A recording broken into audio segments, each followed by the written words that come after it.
Existiu no Egito uma fechada e misteriosa organização de sacerdotes cujo símbolo era o olho de Horus. Eram o poder real nas sombras atrás do faraó.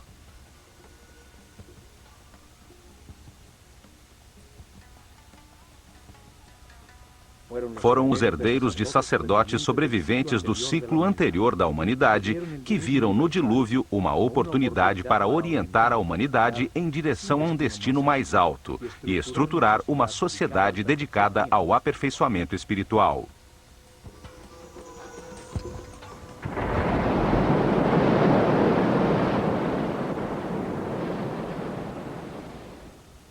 A partir do nada, ao redor de templos e centros religiosos, desenvolveram a civilização egípcia.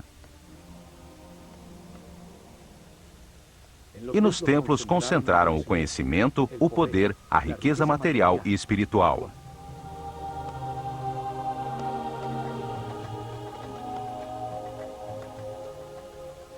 Cada templo revelava um tema diferente. O templo de Osíris, em Abidos, a reencarnação.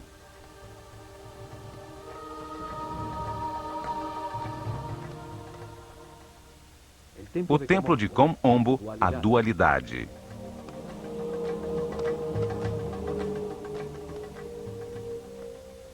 O templo de Luxor, o corpo do homem.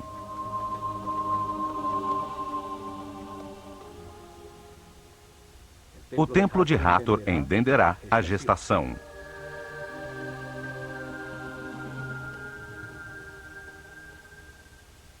O de Ísis, em Philaet, o princípio feminino.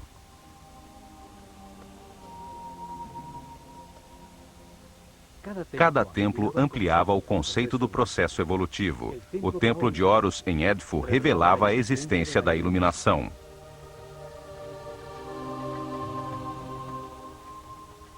O de Karnak se dedicava à evolução da consciência. Cada templo era um livro vivo, contando uma história diferente, especializando-se numa parte da revelação. Os templos transmitiam o conhecimento através de histórias simples, cheias de mitos e personagens fantásticos.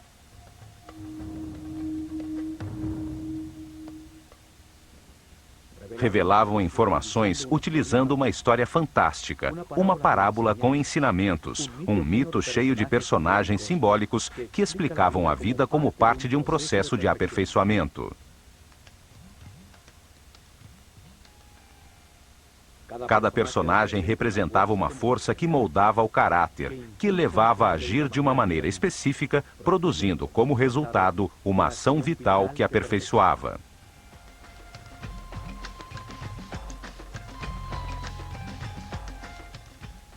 As formas dos personagens e a ação vital que representavam indicavam a sabedoria dos sacerdotes do olho de Horus. Para escolhê-los, estudavam profundamente os animais e insetos, até entender a sua função vital e o que se obtinha através dela.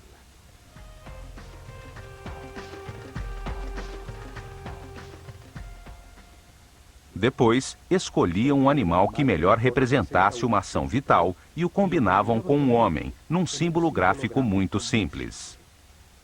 Assim faziam com que a mente transferisse e evocasse as suas qualidades e características.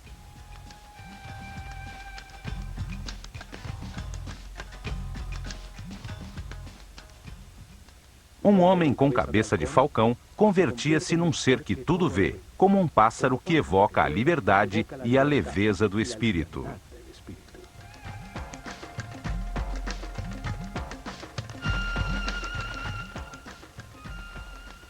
Um homem com cabeça de chacal tinha qualidades de guia.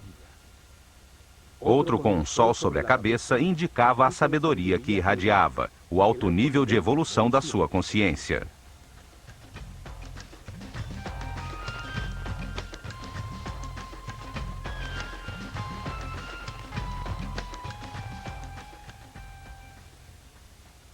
Um desses personagens simbólicos foi chamado de Osíris. Em Abidos, protegido do exterior por altíssimos muros, está o templo que relata a sua história. Um enorme complexo onde viveram milhares de pessoas.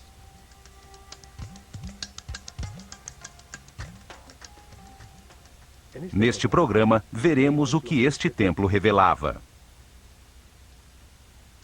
Abidos se encontra a 150 quilômetros ao norte de Tebas, a última capital do Império Egípcio, seu último centro religioso.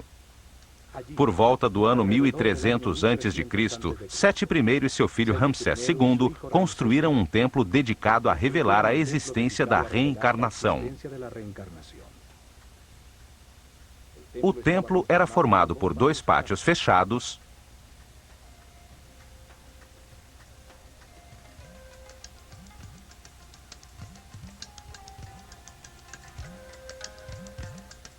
dois enormes salões com altíssimas colunas,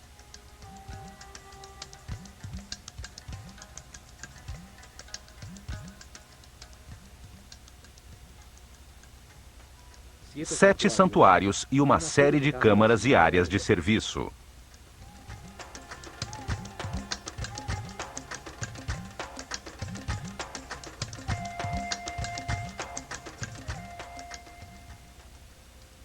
Osíris era o senhor da reencarnação. Representava a força que impulsiona o processo evolutivo do homem através de muitas vidas, transmutando-o num ser perfeito e imortal.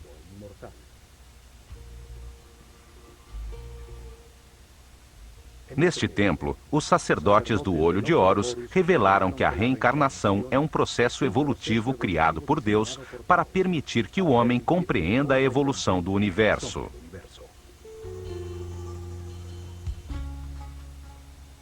A informação na consciência é ampliada lentamente, através de muitas vidas, para transformar a ignorância dos seus filhos em sabedoria.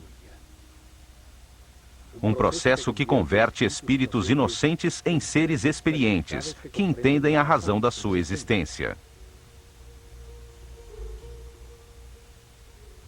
A reencarnação transforma um ser denso e rígido que permanece na baixa vibração do medo num ser flexível, etéreo, que vive na frequência altíssima do amor.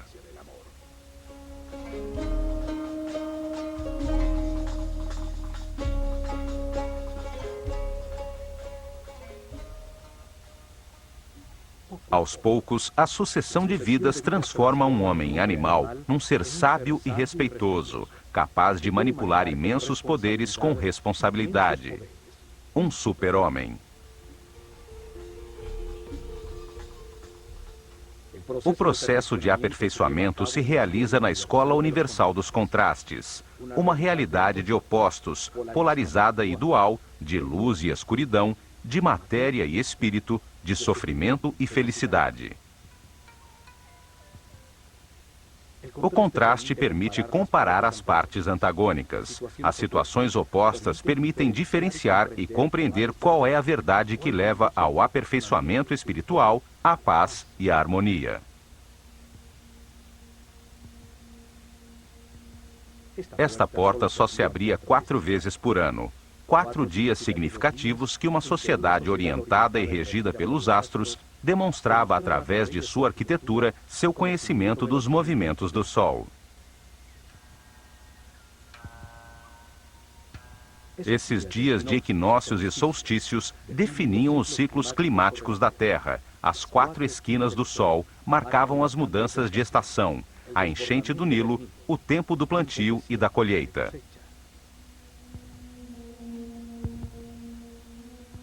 O primeiro raio de sol entrava pela porta do templo, iluminando o interior do santuário de Amon-Ra, a barca de ouro.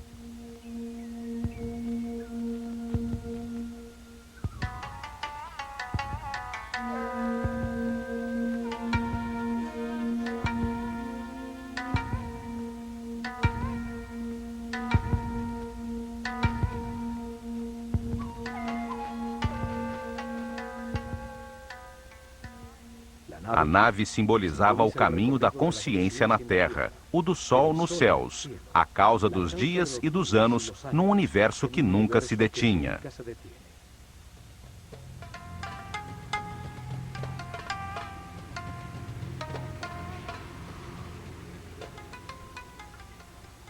O povo só podia entrar até esses pátios para participar das cerimônias que se realizavam ao entardecer e ao amanhecer de solstícios e equinócios, como em todos os templos do Egito. Este primeiro salão continha informação sobre o tempo e o espaço, os ciclos zodiacais que produzem ritmos, tempos difíceis e fáceis, a alternância necessária no universo de contrastes.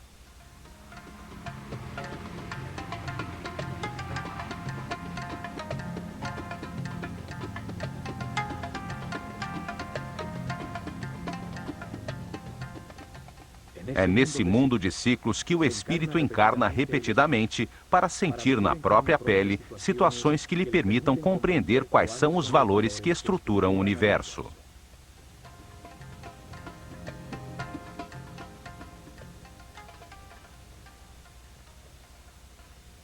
Em cada vida, adota uma nova personalidade, com outra família, em outro lugar e tempo, para experimentar situações definidas por um novo destino. Tem uma mente livre para decidir como agir nas situações que enfrenta e para analisar o resultado de seu comportamento. É assim que evolui, ao tomar milhões de decisões e avaliar os seus resultados.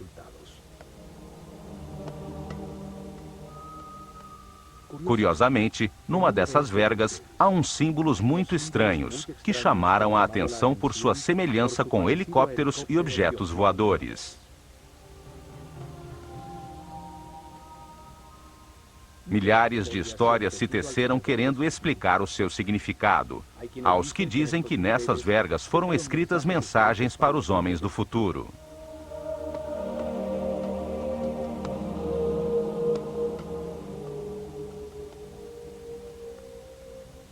E no momento em que estes símbolos forem entendidos pelos visitantes do templo, chegará a nova era de Aquário e a humanidade viverá o fim de um ciclo e uma mudança transcendental.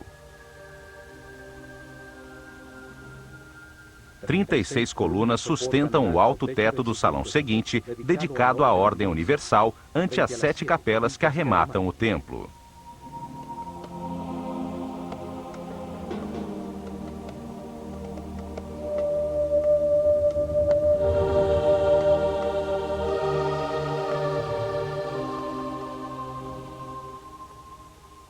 Num dos muros aparece Ísis, irmã de Osíris, que rege a consciência do homem, representado pelo faraó Sete I, que tem o cajado de pastor de toda a humanidade.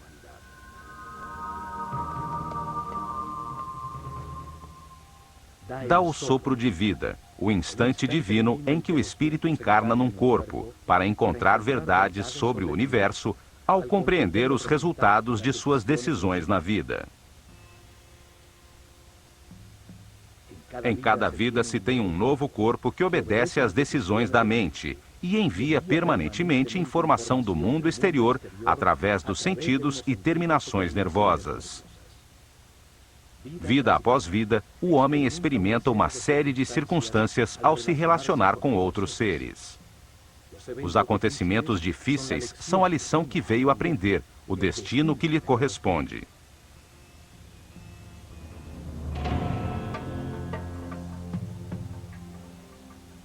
A reencarnação transforma o homem pouco a pouco num ser tolerante. Alguém que aprende a respeitar os outros, a não querer mudar ninguém, a ser flexível, pois compreende que todos têm a sua missão. Evolui e entende que experimenta aquilo que tem que aprender, que tem o que precisa, que tudo o que acontece é perfeito, que os contrastes existem para a compreensão do universo e, assim, desenvolvem uma grande confiança em Deus.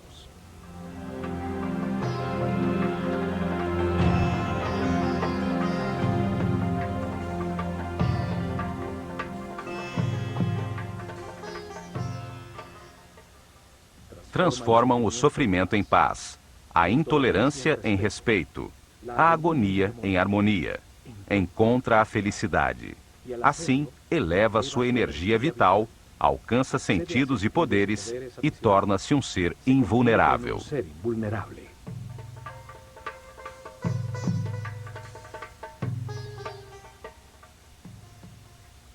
A reencarnação transforma um homem mortal, com limitada consciência temporal, num ser imortal com consciência permanente, que pode entrar e sair voluntariamente da matéria.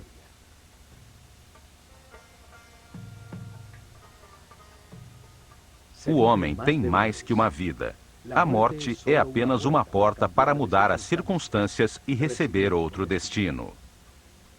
Cada vida é uma lição diferente, uma parte do processo de aperfeiçoamento para chegar cedo ou tarde, através do respeito e da paz interior, à imortalidade. A revelação egípcia estabelece que cada espírito passa por esse processo de aperfeiçoamento durante um ciclo cósmico, uma volta do sistema solar ao redor do Sol central da galáxia.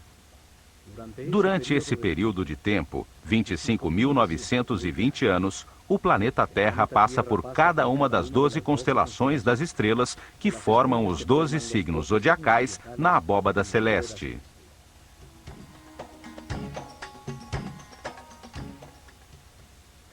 Isso acontece para que o espírito receba as diferentes energias e forças das estrelas durante 12 eras de 2.160 anos, 12 ciclos que produzem diferentes processos e estados.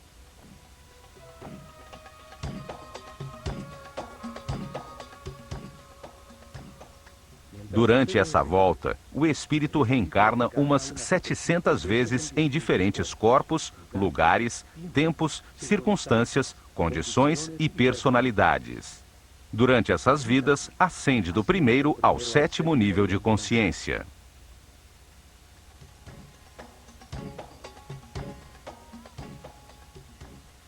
Em cada vida aprende algo diferente. Cada vez nasce marcado de maneira diferente pelas forças irradiadas pelas estrelas. Para revelar esse processo de aperfeiçoamento, de reencarnações, os sábios egípcios criaram o mito de Osíris.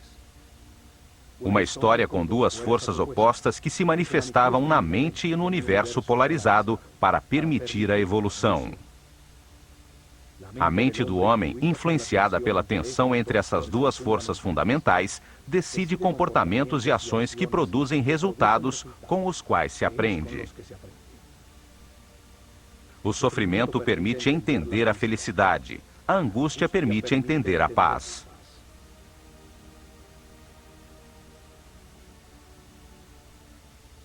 O mito tinha 4 personagens fantásticos. 4 irmãos que se juntaram de maneira natural e, ao fazê-lo, representaram duas forças opostas, a luz e a escuridão.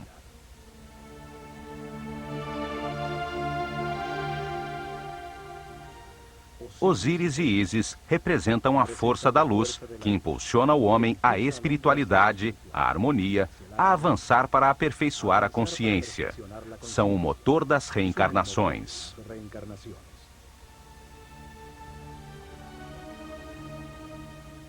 Set e Neftis simbolizam a força da escuridão, que impulsiona o homem à materialidade, aos prazeres sensoriais, à densidade da inconsciência e à imobilidade da ignorância.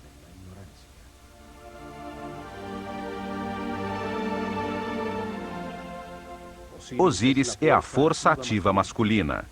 A vontade baseada nas certezas adquiridas, na informação verificada para impulsionar ações que produzam harmonia, paz e felicidade.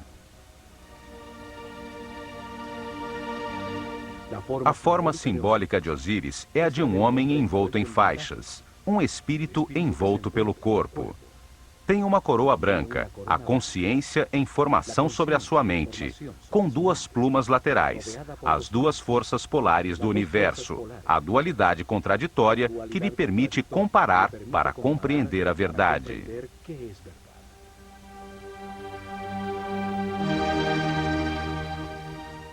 Em sua mão esquerda, leva o gancho de pastor, a força que guia o rebanho humano pelo caminho das transformações e dos ciclos. Na mão direita, leva o instrumento que separa as espigas boas das ruins. Cada decisão, cada colheita produz o resultado de um sofrimento. As espigas ruins são de harmonia. As espigas boas são a consciência ao compará-las, o que permite o aperfeiçoamento. 7 representa o peso da animalidade original, que atrasa a espiritualização da matéria. É a vontade egoísta de obter o prazer, ainda que isto cause caos e sofrimento aos outros. É um instinto que domina. O confronto dessas duas forças ativas e masculinas é seguida pela parte passiva e feminina. Ísis gera as emoções superiores, as intuições, no mundo interior. Recebe a inspiração e produz as ideias, a busca e a adoração de Deus, o êxtase.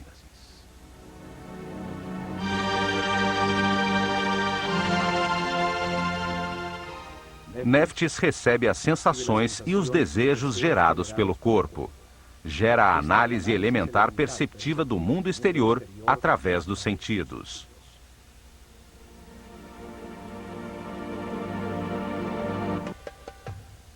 Ao fundo do salão da Ordem Universal encontram-se 7 santuários que são o coração do templo. Explica as fases do Gênesis, a aparição do pensamento humano e os princípios divinos, as forças que impulsionam seu processo de aperfeiçoamento. O primeiro santuário está dedicado a Thoth e ao nascimento do faraó Sete I, que representa no templo o nascimento da consciência do homem no universo.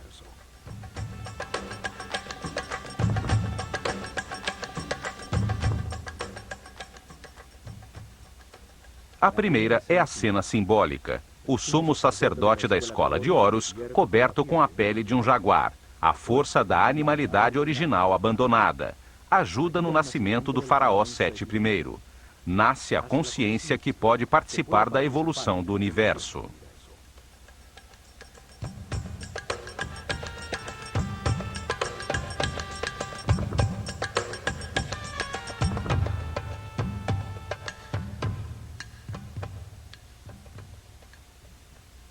Thoth, um homem com cabeça de íbis, simboliza o verbo divino, que dá nome a tudo o que existe. Representa o princípio multiplicador do único Deus, que ao nomear, cria um ser divino. Thoth carrega o livro do destino, onde anota as transformações de cada espírito, os nomes e formas, as diferentes personalidades na cadeia de reencarnações que nos levam à imortalidade.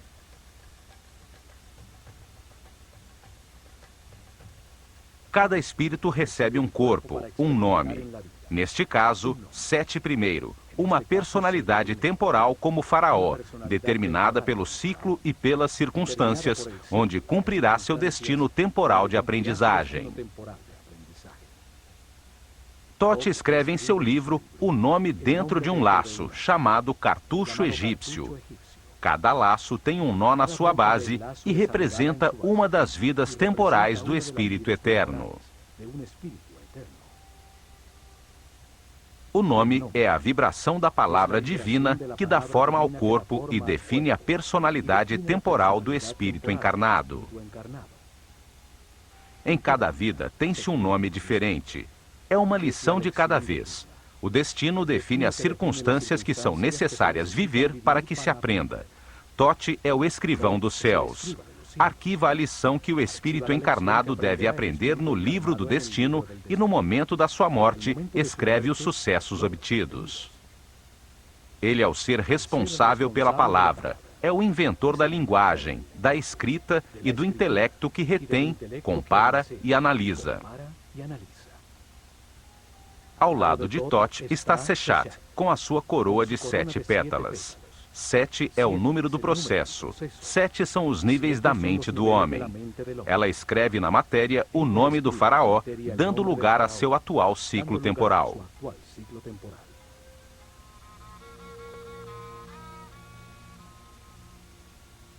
Parte do mito de Osíris é o chamado julgamento dos mortos. Acontece quando o espírito do morto chega ao Doat, uma dimensão além da física, para encontrar-se com as forças que impulsionaram a sua mente no universo de contradições que é a vida sobre a Terra. No Doat revê a sua vida, avalia seus atos e eleva o que aprendeu sobre o universo até sua consciência permanente, antes de reencarnar, a fim de que continue o processo de aperfeiçoamento. Anubis, um homem com cabeça de chacal, guia o espírito do morto nesse mundo imaterial.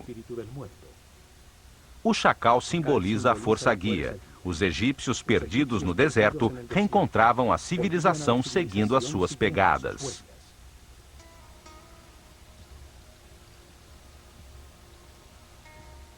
Anubis coloca o coração na balança dupla de Maat, a deusa da verdade e da justiça. O coração é o símbolo do que o morto sentiu, pensou, decidiu e fez. O contrapeso é a leve pluma da verdade que determina se aprendeu a lição devida. Precede a Thoth um homem com cabeça de íbis que simboliza o único Deus quando multiplica os seres da criação. Ele pesa o resultado de cada decisão, avalia o seu comportamento em cada circunstância difícil do seu destino, a lição essencial nesta encarnação. Ele escreve o livro do destino, os registros akáshicos, as transformações de cada espírito em seu processo de evolução, o nome que usou, a forma que adotou, o lugar onde nasceu, as circunstâncias que experimentou e os resultados obtidos. Uma estranha figura, composta de partes de vários animais, observa. Representa as formas encarnadas pelo espírito, as diferentes formas de animalidade original. É a força animal que impulsiona o espírito em direção à matéria, a paixão, o desejo, as sensações do corpo. É a força de Sete, o lado escuro de todo ser humano, o que atrasa o seu processo de evolução.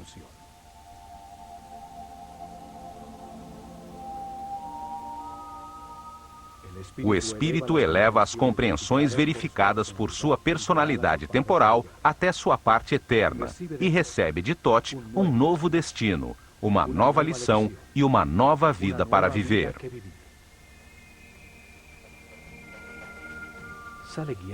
Sai guiado por Horus, a luz de sua própria consciência, a que o espera no momento de sua liberação definitiva, quando terminam seus ciclos de reencarnação, porque já aprendeu tudo. Indica-lhe que entre no santuário de seu novo corpo, onde estão as outras forças que impulsionam a sua consciência. Ali, presidindo, se encontra Osíris, força que impulsiona o processo em direção à espiritualização e ao abandono das paixões animais.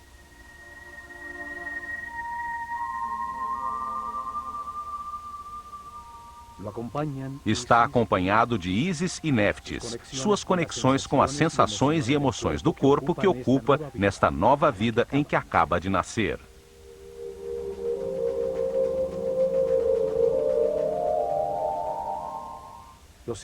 Os 3 santuários seguintes estão dedicados ao único Deus adorado pelos egípcios, aquele que está em todos os lugares. Contudo, eles o viam em 3 fases diferentes, 3 momentos diferentes de um só Deus. O Egito é um país de um só Deus, e sempre foi assim. Só que para eles, esse único Deus, essa única e total consciência, se manifesta no universo em 3 diferentes momentos do Gênesis. Os sacerdotes utilizaram 3 nomes diferentes para essas 3 fases da criação, para comunicar fácil e gradualmente como compreendiam Deus. Na primeira fase da criação, antes da manifestação do universo, existia apenas um Deus absoluto, a unidade inicial, a quem chamaram de Aton-Ra. Nunca foi representado com uma forma física, e nos hieroglifos era desenhado como um disco dourado, um sol simbólico, fonte da luz. O santuário de Atum-Ra era o primeiro dos 3. Atum-Ra é o Deus absoluto, que existia antes da manifestação do universo. Ele é a unidade, a matéria-prima, o caos que contém tudo em potência, o nada, o grande princípio, a própria essência de todas as coisas, o Espírito Divino, eterno, imutável, que sabe tudo e está em todas as partes. O santuário seguinte é o de Ptah, Deus na hora em que a sua vontade manifesta a criação e dá lugar ao universo. Na segunda fase, Deus ativa a sua vontade, sua energia divina, para manifestar o universo e cria a matéria.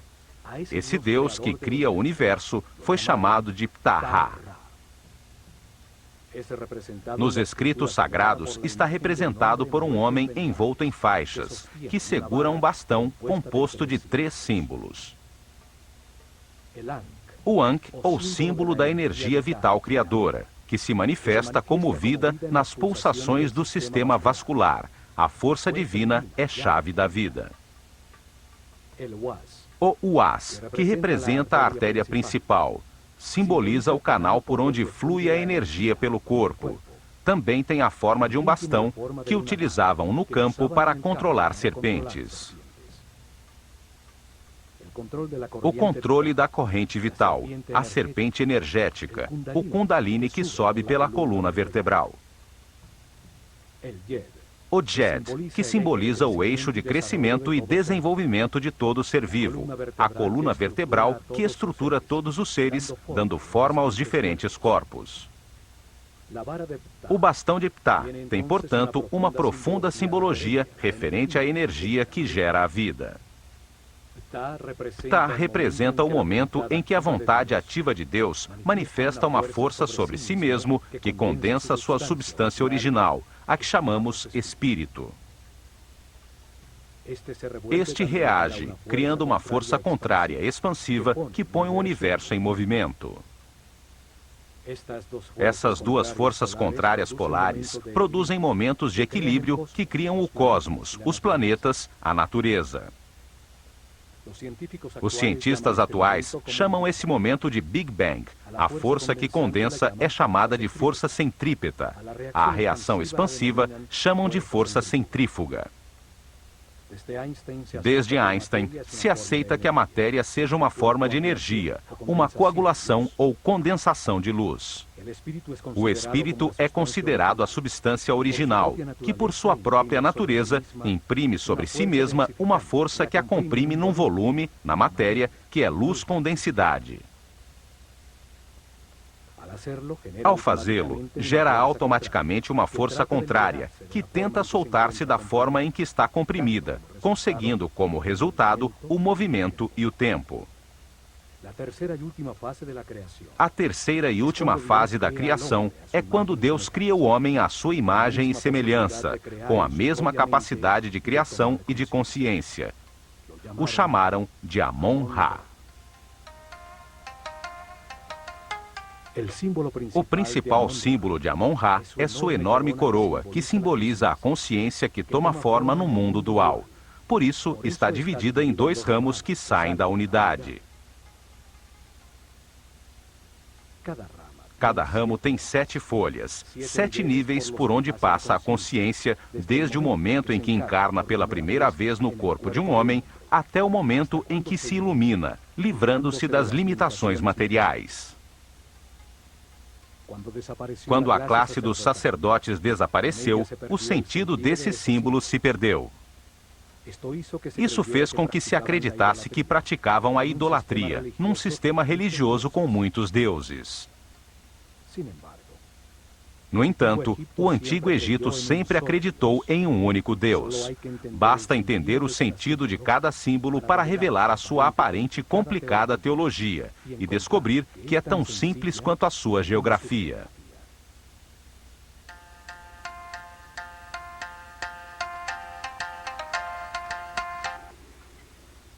No templo de Osíris, em Abidos, o único Deus, em cada uma das fases da criação, tem o seu próprio santuário. O último santuário é o de Amon-Ra. Representa o momento em que, no universo existente, Deus cria o homem à sua imagem e semelhança, com o propósito de conscientizá-lo sobre a própria vida.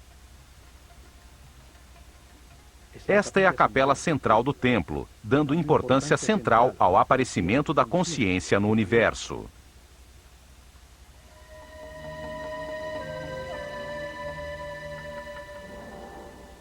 Em seus muros aparece o símbolo do deus Amon-Ra e o faraó, como o homem consciente que agradece pela vida, aceitando suas partes de luz e de escuridão, de gozo e de dor, compreendendo-a como um processo de aperfeiçoamento.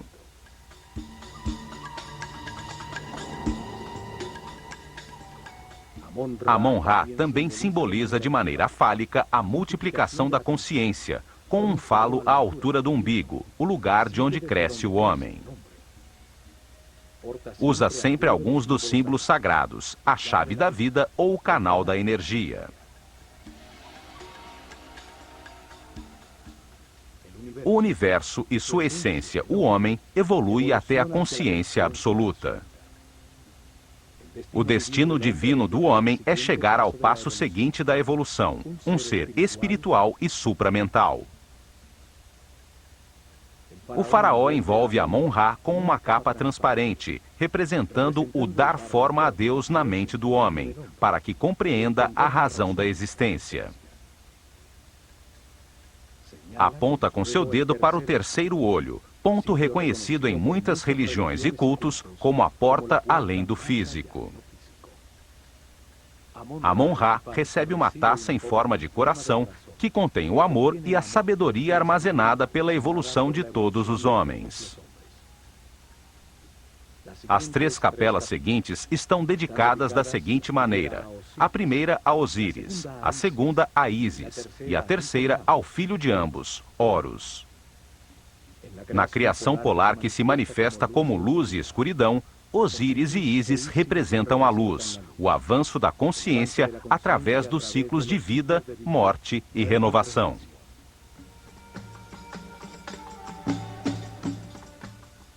A polaridade contrária é representada por Set, a força da escuridão que detém o homem, a matéria condensada, as paixões animais.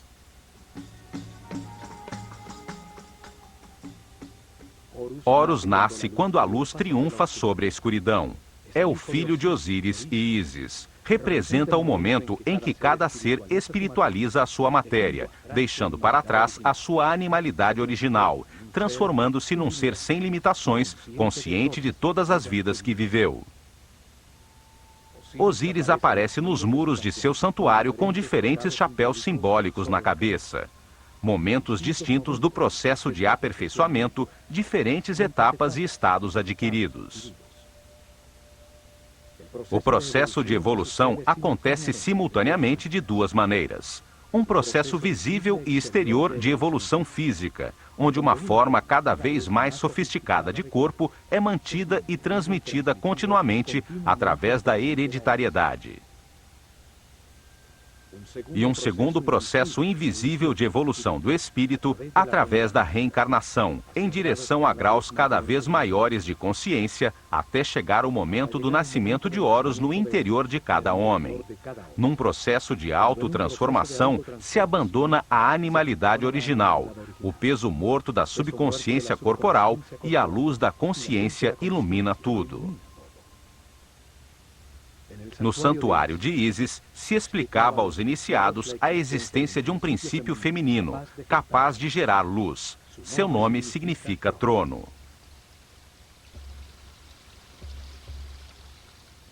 Cada imagem simbólica expressa um pensamento de uma maneira muito simples, além da linguagem. Na filosofia esotérica, se diz que cada símbolo tem 7 chaves. Ísis é simbolizada por uma mulher com um abutre na cabeça, sobre o qual se apoiam 2 chifres de vaca que sustentam um disco dourado. Osíris e Ísis representam 2 forças gêmeas, orientadas à espiritualização da matéria, à evolução da consciência. No mito, converteram-se em irmãos ou em marido e mulher.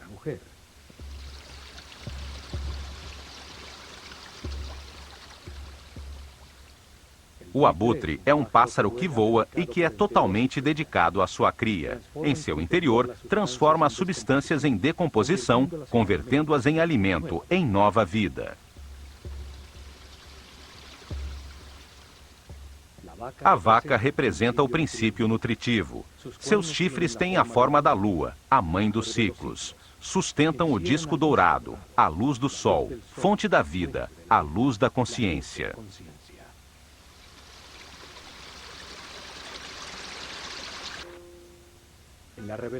Na reveladora história mítica, Osíris e Ísis governavam o Egito.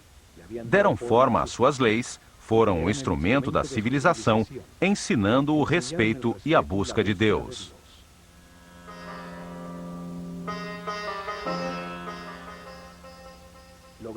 Depois disso, Osíris prosseguiu sua busca em outras dimensões, a outras verdades e outros conhecimentos, deixando o reino, símbolo da mente, nas mãos de Ísis, sua esposa e irmã.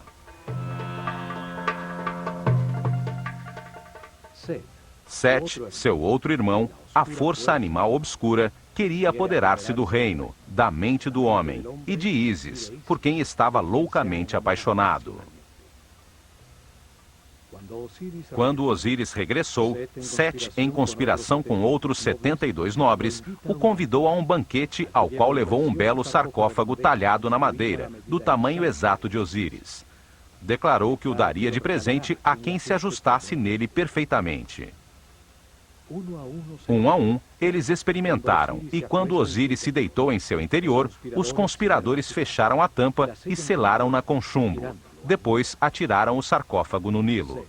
Sete, que representava a parte animal e passional de todo ser, tomou posse da mente, limitando-a às sensações e desejos do corpo.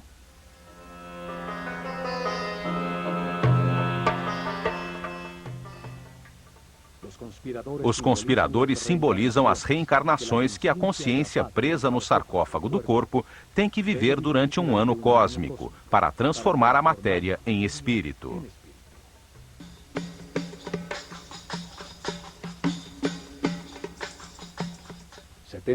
Setenta e dois anos se passam, enquanto a Terra percorre um arco de 30 graus de cada constelação na abóbada celeste. 12 constelações ocupam os 360 graus do firmamento, as 12 eras zodiacais. A grande volta do sistema solar, chamado ano cósmico, dura 25.920 anos.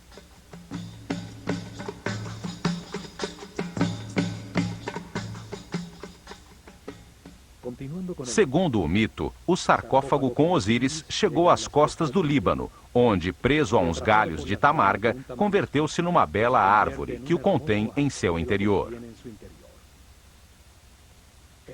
O rei desse lugar viu a bela árvore e a cortou para fazer uma coluna do seu palácio, sem saber que o sarcófago continuava incrustado em seu interior. Depois de muitas aventuras, Ísis resgatou o sarcófago e o trouxe de volta ao Egito. Quando Sete descobriu, cortou o corpo de Osíris em 14 pedaços e espalhou-os por todo o país. Entretanto, Ísis percorreu o Egito e encontrou uma a uma 13 das partes, todas menos o falo de Osíris, que, segundo a lenda, foi devorado pelos peixes do rio. Um simbolismo do abandono da sexualidade e da animalidade originais.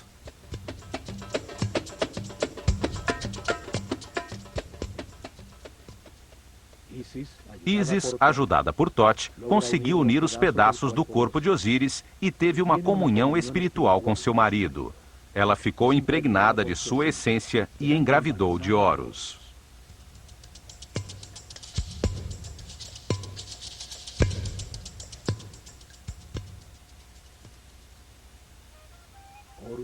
Horus representa a iluminação, quando se abandona a roda de reencarnações, pois já se adquiriu a sabedoria necessária para não perder nunca mais a consciência adquirida.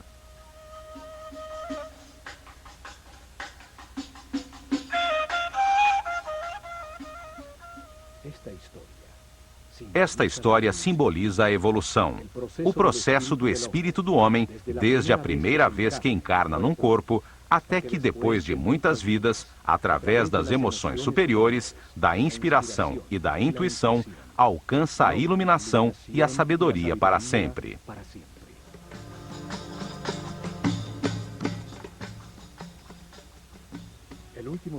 O último santuário do templo é o de Horus, a porta que se abre às estrelas. Horus representa o momento da ressurreição, da iluminação e da imortalidade. O fim das limitações materiais, o momento de ver todas as vidas vividas, mantendo para sempre a consciência adquirida. A revelação afirma que o espírito do homem, depois de muitas vidas, chega a um nível de sabedoria em que compreende a razão de sua existência e as forças fundamentais do universo. A compreensão obtida por seu espírito, com o resultado das experiências de muitas vidas, o leva ao ponto de harmonia, em que pode libertar-se da roda de reencarnações e limitações da matéria. Esse momento acontece quando respeita os outros, aceita que tudo que ocorre é perfeito e permanece em paz e harmonia. Quando armazena altos níveis de energia vital e resolve, com toda a sua vontade, buscar a Deus em somente uma vida. Se ao chegar a esse nível, decidir esforçar-se para conseguir a perfeição, abre a porta ao caminho de Horus, à transformação que permite o abandono da roda de reencarnações sucessivas. Horus representa o triunfo da luz sobre a escuridão, o domínio da animalidade original, o fim das limitações materiais, o passo definitivo da ignorância à sabedoria, a porta dimensional que o leva acima das hierarquias do universo.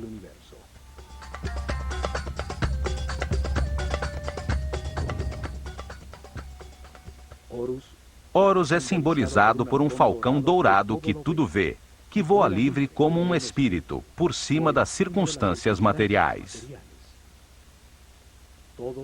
Todos avançamos e reencarnamos, impulsionados pela força de Osíris, e levamos dentro de nós a semente de Horus, a passagem à imortalidade e à consciência permanente. Só poderemos chegar lá aprendendo a ser flexíveis, a valorizar o que temos, a aceitar as circunstâncias e as pessoas que nos rodeiam e a agradecer pela oportunidade de estar vivos, para tomar consciência de que fomos criados por amor.